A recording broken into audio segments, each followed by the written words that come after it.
വിവാദങ്ങൾ ഉയർത്തി എയിംസിനെ ഇല്ലാതാക്കലാണ് സുരേഷ് ഗോപി ലക്ഷ്യമിടുന്നതെന്ന് സച്ചിൻ ദേവ് MLA. സ്ഥലമേറ്റെടുപ്പ് പൂർത്തിയാവുന്ന വേളയിലെ വിവാദം ജനങ്ങളെ ആശങ്കപ്പെടുത്തുന്നതാണെന്നും സച്ചിൻ ദേവ് പറഞ്ഞു.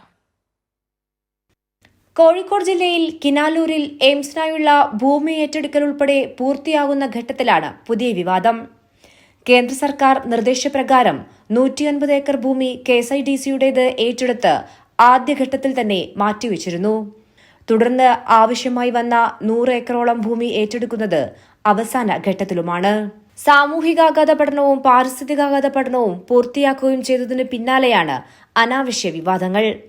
കേന്ദ്രമന്ത്രി സുരേഷ് ഗോപിയുടെ പ്രസ്താവന ജനങ്ങളെ ആശങ്കപ്പെടുത്തുന്നതാണെന്നും പദ്ധതി തന്നെ ഇല്ലാതാക്കുന്നതാണെന്നും ബാലുശ്ശേരി MLA സച്ചിൻ ദേവ് പറഞ്ഞു. എയിംസ് മറ്റു സ്ഥലങ്ങളിലേക്ക് സ്ഥാപിക്കണമെന്നുള്ള വാദഗതികൾ ജനങ്ങളെ വലിയ നിലയിലേക്ക് ആശങ്കപ്പെടുത്തുന്നുണ്ട്. ജനങ്ങളെ ആശങ്കപ്പെടുത്തിക്കൊണ്ട് ആശയക്കുഴപ്പമുണ്ടാക്കി എയിംസ് എന്ന പദ്ധതി തന്നെ കേരളത്തിൽ നിന്നും ഇല്ലാതാക്കുന്ന വിധത്തിലേക്കുള്ള ഇടപെടലുകളാണ് കേന്ദ്രമന്ത്രിയുടെ ഭാഗത്തുണ്ടാകുന്നത്. അത് തീർച്ചയായും വലിയ പ്രതിസന്ധികൾ ഉണ്ടാക്കാൻ കാരണമായി മാറുന്നുണ്ട്.